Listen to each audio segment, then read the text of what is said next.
Hai Tribuners, saya Oktaviani, reporter dari tribunnews.com.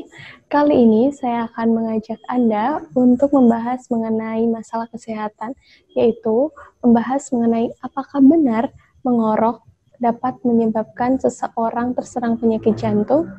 Nah, kali ini saya akan mengajak atau menghubungi salah satu narasumber saya, yaitu Dr. Agustinus H.W. Purba yang merupakan salah satu dokter spesialis di THT Beatrix yang berlokasi di Medan. Baik, langsung saja kita ke pembahasannya. Baik dok, hari ini kita akan membahas mengenai benarkah mengorok itu dapat menyebabkan seseorang terserang penyakit jantung. Nah, selamat pagi dulu nih dok. Apa kabarnya dok? Baik kakak apa kabarnya? Baik dokter. Nah, langsung aja ya dok ke pembahasannya. Silakan kak. Jadi, pertama yang akan saya tanyakan sebenarnya, apakah benar kata-kata itu tadi yang mengorok itu apakah bisa membuat seseorang terserang penyakit jantung? Nah, itu bagaimana penjelasannya dokter? Baik. Sebelum kita membahas soal ngorok membuat sakit jantung, saya akan bahas dulu mengenai ngoroknya sendiri ya. Iya. Ntar, tak gambar dulu, supaya kita sama pengertiannya. Jadi, seperti dilihat di sini ya, ini mulai dari hidung paling belakang, kemudian turun ke bawah, ini mulut sampai ke paling belakang. Dan ternyata hidung dan mulut bersatu di belakang. Dari mulut turun ke bawah, ini ke leher kita. Leher kita ternyata dibagi dua. Leher kita dibagi dua. Yang depan, ini untuk jalan nafas. Yang belakang, ini untuk jalan makan. Nah, mengorok itu artinya, simpelnya saja. Di jalan nafas, ada sumbatan. Sama seperti ibaratnya seruling. Kalau seruling nggak ditekan, nggak disumbat, dia nggak bunyi. Iya, betul. Tapi kalau serulingnya ditekan, dia baru bunyi. Jadi jalan nafas, kalau tidak disumbat, dia tidak bunyi. Jadi kalau orang normal jalan nafasnya tidak ada sumbatan, ya nggak bunyi. Paling suara nafas dari hidung saja. Tapi kalau ada sumbatan, baru dia bunyi. Bunyinya bagaimana? Nah, sumbatannya bisa saja ada di hidung, depan sampai ke paling belakang, bisa di pertengahan belakang, bisa di mulut sampai ke belakang, bisa dari mulut sampai ke batas ini. Apa saja yang ada di sini yang berpotensi untuk menyebabkan mengorok? Nomor 1, di hidung ini yang paling mungkin ya, nomor 1 ini karang hidung. Iya. Karang hidung itu harusnya kecil, space-nya ke bawah itu plong. Tapi kalau ini gede sampai ke belakang, akhirnya jadi sempit. Pada kondisi yang sempit, udara mengalami turbulensi, akhirnya ngorok. Kedua, di hidungnya ada polip. Itu pun bikin ngorok. Selanjutnya, karang hidungnya bagus, polip nggak ada, tapi dia lagi pilek, ini penuh sama ingus yang kental semua, itu pun bikin ngorok. Intinya apa yang sumbat? Di belakang ada apa? Kalau anak-anak yang paling sering di belakang ini adenoid. Ada jaringan yang gede, yang harusnya ada space di belakang bernafas, tapi kalau gede ini sampai nutup semua nih. Jadi dia nggak bisa nafas dari hidung. Kalau nafas kayak gini, pasti nafasnya dari mulut. Jadi waspada kalau orang tua, anaknya tidurnya gini. Iya. Nah, artinya di hidungnya ada sumbatan. Kalau pada orang dewasa, bisa jaringan adenoidnya membesar, atau merupakan suatu tumor. Bisa tumor kanker nasofaring. Nah, kalau cerita di mulut, mulai di mulut ini, di sini tuh ada pilar depan, ada pilar belakang. Oke? Iya. Di antara kedua pilar ini ada amandel. Jadi amandel tuh di sini letaknya. Kalau kita lihat dari depan, misalnya ada kawan kita buka mulut, tolonglah buka mulut dulu. Aku mau lihat nih buka mulut, ini anak lidah. Amandel tuh normal tuh sekecil ini aja. Sekecil ini aja. Jadi rongganya untuk bernafas gede. Nah, ada orang yang amandelnya gede banget sampai gini. Jadi bernafasnya tinggal dari sini. Jadi yang Kecil harusnya ya plong ruang tinggal sempit, nafas. itu pun mengalami turbulensi, itu pun jadinya ngorok. Apalagi yang bikin? Di mulutnya ini kan ada lidah. Iya. Ada orang yang lidahnya gede ternyata. Kalau lidahnya gede, kemudian dia tidur telentang, jadi lidahnya yang gede ini jatuh ke belakang. Iya. Kemudian apa lagi? Jaringan di belakangnya ini, jaringan dan lemak. Ada orang yang gemuk, lemaknya tebal, ini pun bikin jadi sempit. Apalagi amandelnya gede, ada yang gedenya sampai turun ke bawah. Berdiri aja dia udah turun ke bawah, apalagi dia telentang, makinlah nutup ke bawah. Nah, jadi bagaimanakah yang dikhawatirkan? Ngorok yang dikhawatirkan ini adalah ngorok yang membuat berhenti bernafas. Kok bisa berhenti bernafas? Iya. Prinsipnya, apapun yang menyumbat di daerah jalan nafas, satu lagi hampir lupa, masalah otot dan saraf. Jadi misalnya pada pasien stroke yang dia nggak bisa ngontrol lidahnya, nggak bisa ngontrol mulutnya, ini pun gampang untuk nutup. Sehingga bisa buat ngorok juga. Jadi pada saat ini ketutup, kemudian bernafas kan harusnya CO2-nya keluar. CO2-nya nggak bisa keluar karena jalannya ketutup. Akhirnya karena CO2 adalah racun dan harus keluar, akhirnya dia nggak ngelapor ke otak. Otak, kami adalah racun, kami harus keluar. Bagaimana caranya ini? Nah, si otak menangkap, ini bahaya nih. Bangun dia. Langsunglah dia bangun. Jadi bayangkan orangnya lagi tidur, telentang, dia akan gini, kayak terkejut, nggak sakit. Ada yang cuman gini, ada yang sampai terduduk. Iya. Itu artinya ada sumbatan. Berhenti bernapas pada waktu tidur, itu yang berbahaya. Ini bukan hanya pada dewasa, anak-anak juga bisa. Tapi karena topik kita mengenai sakit jantung, kita fokus pada dewasa. Tapi nanti saya akan selipkan sedikit soal anak-anak. Siapa tahu pendengar kita ada yang anaknya pun ngorok. Iya, betul. Nah, selanjutnya, bagaimana ceritanya kok bisa dia bikin sakit jantung? Prinsipnya gini, tubuh kita kalau dia nggak dapat apa yang dia inginkan, dia akan komplain.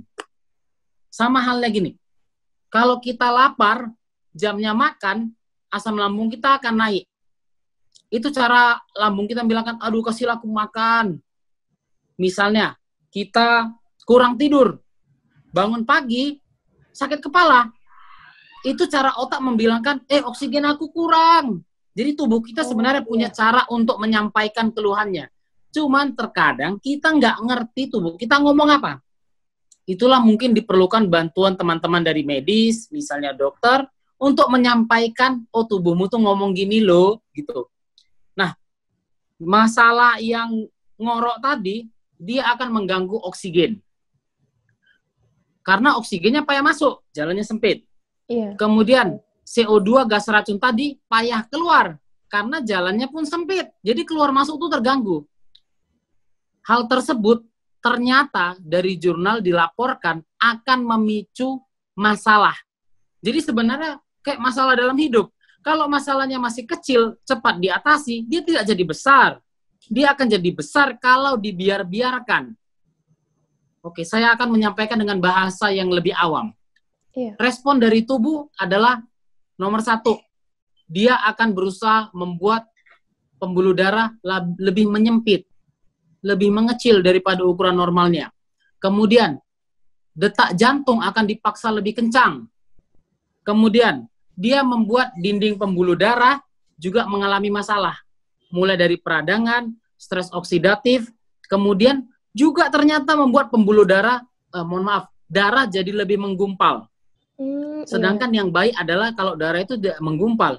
Kalau menggumpal, itu salah satu risiko bukan hanya sakit jantung, tapi juga stroke. Karena prinsipnya pembuluh darah itu kan ada yang kecil, ada yang besar. Kalau ada gumpalan, ada sumbatan, berada di tempat yang besar, aman dia nggak ada keluhan. Tapi kalau gumpalannya berada di tempat yang sempit, udah aliran darah kan terus jalan, dia nyumbat, akhirnya ini ditekan, Kalau dinding pembuluh darahnya masih bagus, ini akan besar kecil. Karena dikasih tekanan.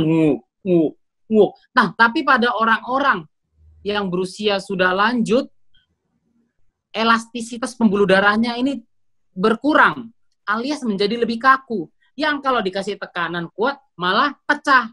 Ini juga bisa terjadi pada usia muda yang mempunyai gaya hidup yang kurang baik.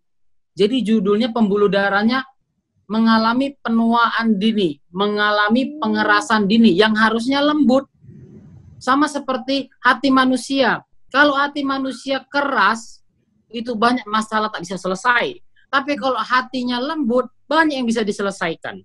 Jadi pada kondisi-kondisi stres, ini kan judulnya badannya stres. Karena dia nggak dapat makanannya, racunnya nggak bisa keluar, dia stres. Akhirnya responnya apa? Seperti yang saya bilang tadi, pembuluh darahnya jadi ciut. Harusnya jalannya lebar, jalannya jadi sempit. Kemudian detaknya tuk jadi lebih kencang. Kemudian dia bikin dindingnya ini mengalami peradangan. Jadi kalau harusnya dindingnya setebal ini mengalami peradangan, ini akan membengkak, ini membengkak. Jadi jalannya lebih sempit. Nah, dan lagi pembuluh darahnya membuat darahnya menjadi lebih kental. Akibatnya kalau ada pengentalan, penggumpalan, jalan ke tempat yang sempit, dia akan mengganggu daerah situ. Inilah awal cerita dari kenapa ngorok ending-endingnya bisa menyebabkan sakit jantung. Karena salah satu sumbatannya pasti di daerah jantung. Jantung kerjanya untuk memompa darah ke seluruh tubuh. Jadi kalau ada masalah di pompa itu, pasti seluruh tubuh kena efeknya. Jadi ini bukan sesuatu yang terjadi tiba-tiba, ini adalah sesuatu yang terjadi in a long time, over time. Jadi jangan kira, oh ngorok nggak apa-apa kok, udah. Karena dia butuh waktu lama untuk seperti ini. Dan ngoroknya bukan ngorok biasa, tapi ngorok yang sampai membuat dia berhenti bernapas pada waktu tidur. Yang kalau kita lihat secara spontan tanpa perlu alat, itu yang lagi tidur sampai terkejut, sampai terbangun, sampai terduduk lagi. Bisa pada anak, bisa pada dewasa. Oh, berarti itu penyakit jantung bisa diindikasi dari keseringan kita mengorok gitu ya, Dok ya? Salah satunya. Penyebab jantung ada banyak, tapi ini kita cerita salah satunya.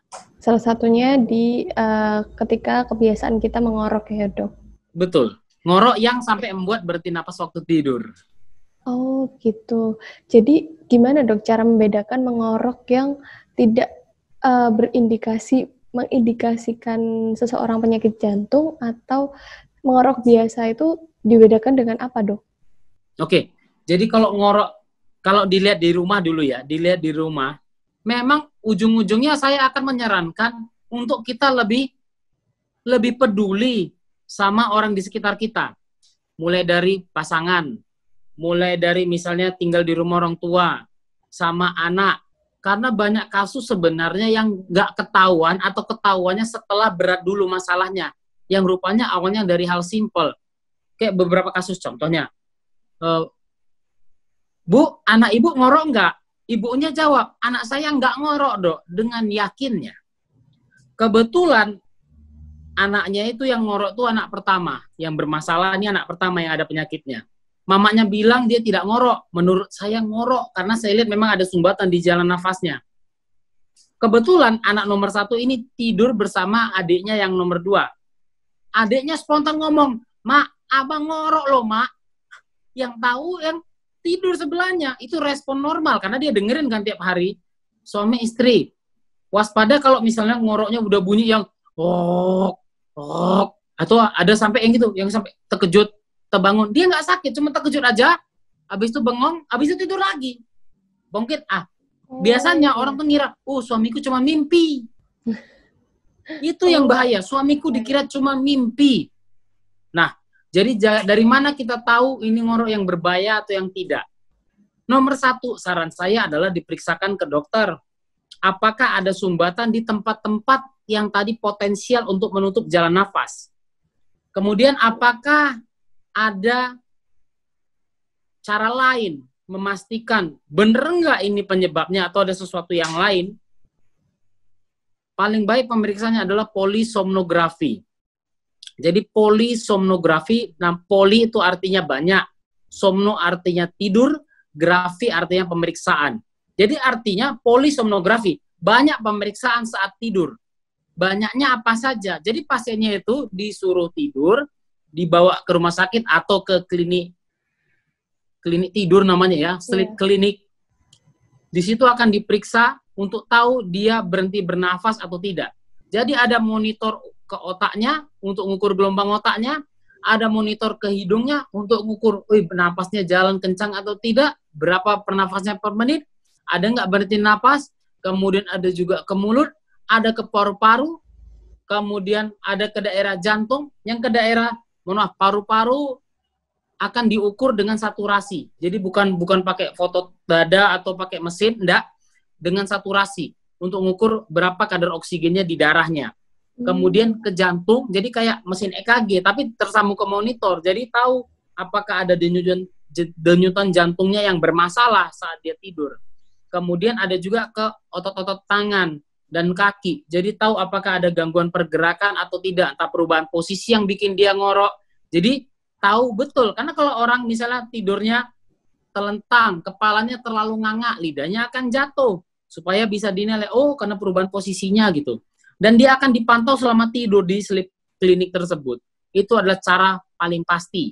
Tetapi memang di Indonesia tidak semua tempat punya pemeriksaan polisomnografi. Betul. Jadi sebaiknya poin yang lebih mudah dilakukan adalah diperiksakan ke dokter THT, karena untuk melihat dari hidung depan sampai ke belakang, mulut sampai ke belakang, dan juga ke leher bagian bawah. Jadi dilihat siapa yang paling potensial untuk mengganggu hal seperti ini. Penyebab paling sering, struktur yang paling sering mengganggu adalah di hidung paling belakang tuh adenoid gede, sama yang di mulut amandel yang gede. Dan tidak lupa faktor lemak juga. Jadi jaringannya agak terdorong yang di mulut karena lemaknya menebal. Jadi perhatikan kalau berat badan agak naik, kalau makin ngorok, waspada. Jadi bukan saya bilang nggak boleh gemuk, tapi memang kenyataannya gemuk itu banyak banget risikonya. Bukan hanya dari segi penampilan, enak milih baju, kemudian bajunya mahal-mahal, karena yang biasanya diskon-diskon kan yang size S sama M. Ya, betul. Ternyata juga risiko untuk sakit jantung. Jantung ini hanya salah satu dari risiko ngorok ini.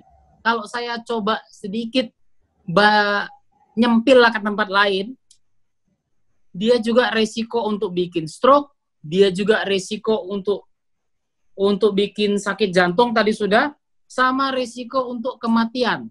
Kalau pada anak-anak, ngorok ini bukan ke arah sakit jantung, tapi gangguan pertumbuhan. Kan kasihan, anak pertumbuhan bukan hanya badan, tapi juga otak.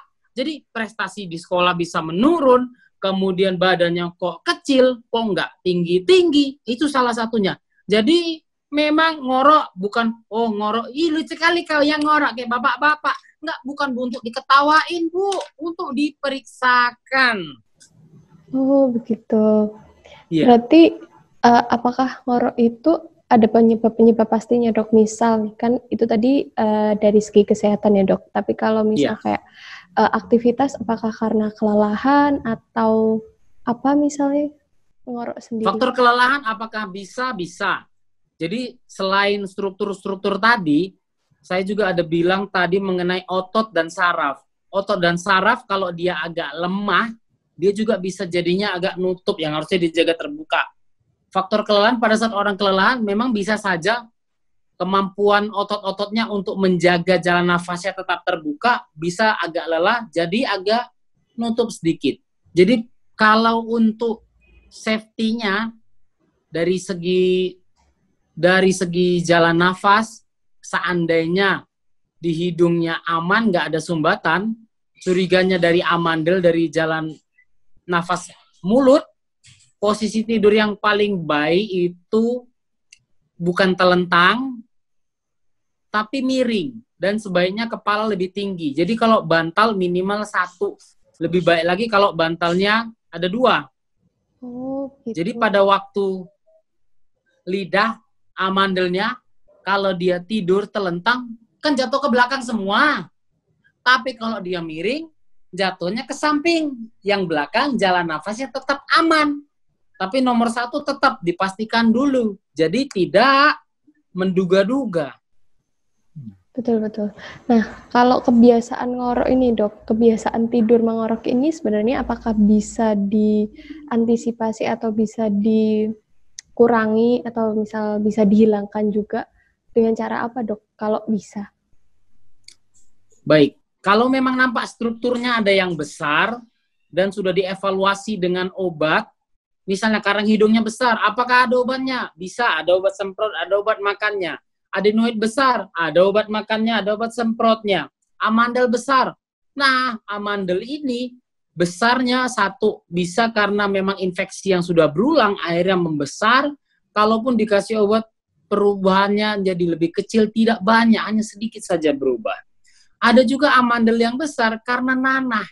Jadi ini amandelnya makin gede ke tengah, rupanya bukan amandel gede, tapi nanah dari sini yang mendorong dia ke tengah. Pada kasus yang karena nanah amandel gede, diobati dengan tepat, ini akan balik ke ukuran normal. Nggak ganggu lagi, pakai obat selesai. Kalau dia karena kegemukan, faktor lemaknya terlalu tebal, solusinya adalah turunkan berat badannya. Olahraga ya, Dok, sama makan makanan yang sehat. Ujung-ujungnya selalu ada nyempel-nyempel olahraga. Memang nggak bisa ditipu bahwa memang berkaitan semuanya. Kemudian, untuk amandel dan karang hidung, adenoid yang gede, yang pakai obat nggak respon, opsinya apa? Dioperasi. Kalau amandel diangkat semua amandelnya kanan kiri. Jadi tidak ada lagi sumbatnya di jalan nafasnya. Kalau karang hidungnya bisa dikecilkan, adenoid bisa dikecilkan atau bahkan diangkat sekaligus.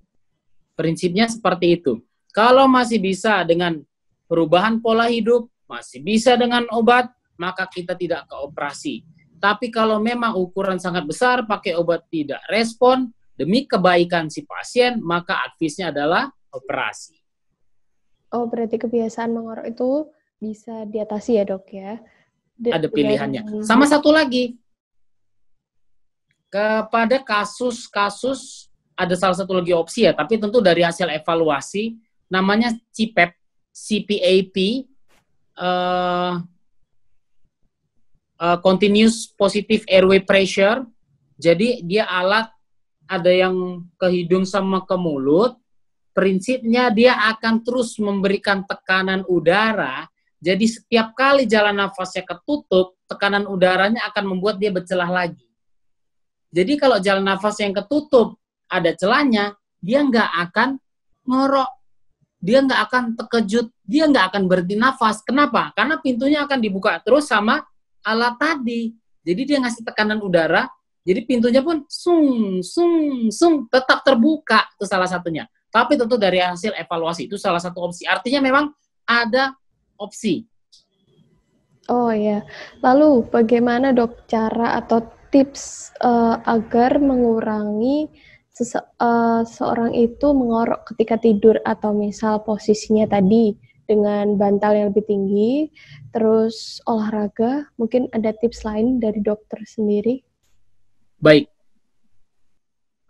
Satu lagi, ini sebenarnya berkaitan dengan pola hidup.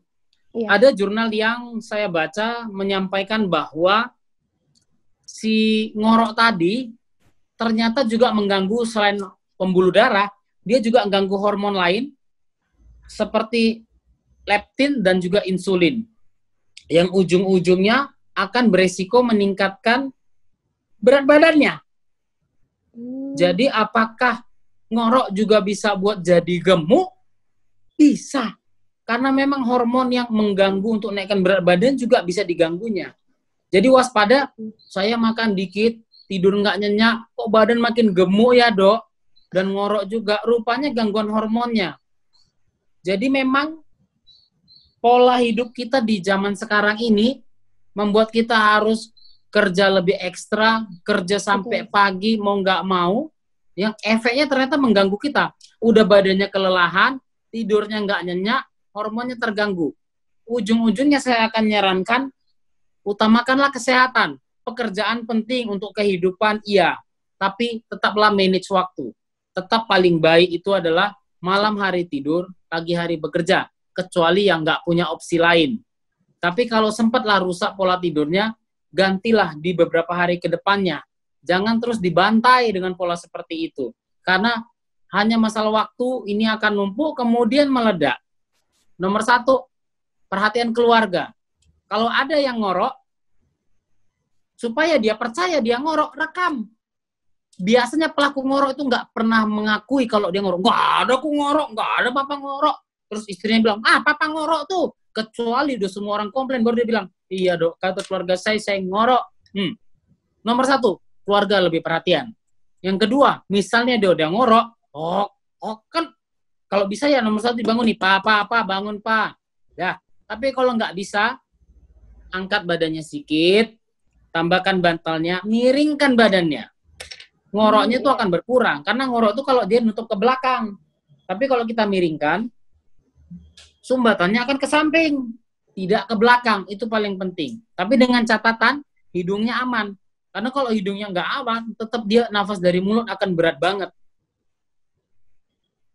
Jadi, selain perhatian keluarga, perbaiki pola hidup, harus ada olahraga, kemudian pemeriksaan rutin.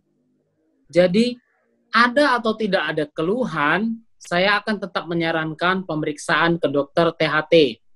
Periksa telinga, hidung, tenggorokan, ada atau tidak ada keluhan. Karena sering itu masalah berawal dari hal kecil yang tidak disadari. Bisa saja pasiennya nggak ngeluh, tapi waktu pemeriksaan awal sudah ketahuan. Jadi kalau dari awal sudah ketahuan, Pak, ini Bapak udah punya polip loh kecil, karena polip kecil bisa aja nggak ada keluhan. Karang hidungnya gede, karena sudah lama terjadi, dia nggak ngerasa hidungnya sumbat. Padahal kita lihat jalan nafasnya sempit. Amandelnya gede, amandel bisa gede tanpa sakit. Dulu pernah sakit, iya, tapi belakangan nggak sakit lagi. Padahal ukurannya udah gede. Dia sudah terbiasa dengan mulut seperti itu. Dia akan rasa biasa saja sampai nggak ada keluhan. Tapi gitu dikasih tahu dokternya, Pak, ukuran normal sekian, punya Bapak sekian, baru dia akan nyadar, oh besar juga rupanya amandel saya, ya. Nah, kemudian, Pak, ini jaringan tenggorokan Bapak ini lemaknya tebel banget loh, Pak. Oh iya, ya yang normal gimana? Jadi tahu, jadi dari awal, Pak, Bapak itu punya potensi untuk ini. Sebaiknya dari awal ini, yang harus Bapak perhatikan adalah ini. Apalagi kalau ikut pasangannya, Bu, Bapak itu punya potensi seperti ini. Minta tolong Ibu perhatikan, ada nggak tanda-tanda ini? Jadi, kewaspadaan lebih awal lebih baik. Pencegahan tetap lebih baik daripada pengobatan. Lalu kalau untuk makanan sendiri dok, biar ngorok itu nggak menjadi keseringan, itu apakah mungkin dengan minum air putih yang banyak atau makan makanan sayuran, kayak gitu apakah bisa ngaruh atau gimana dok? Baik. Tanpa kita cerita ngorok saja, tubuh kita 70-80% terdiri atas air. Jadi memang cairan akan mempengaruhi kesehatan kita cukup besar. Air yang cukup pun sangat penting karena tubuh butuh itu untuk mengirimkan makanan, untuk bantu buang racun, untuk proses tubuh, untuk metabolisme. Dia butuh itu untuk semua. Sama kayak kehidupan kita. Nggak ada air, nggak bisa gosok gigi. Nggak ada air, nggak bisa mandi. Nggak ada air, nggak bisa cebok. Kita tergantung sama air. Yang kita butuhkan pun air yang bersih. Jadi memang minum air sebaiknya air yang bersih, bagus, dan berkualitas. Ini bukan jual merek, saya pun nggak nyebut merek. Yang kedua, sayur dan buah. Karena tubuh kita butuh antioksidan dari dia. Karena hanya ada di situ, tidak ada di daging.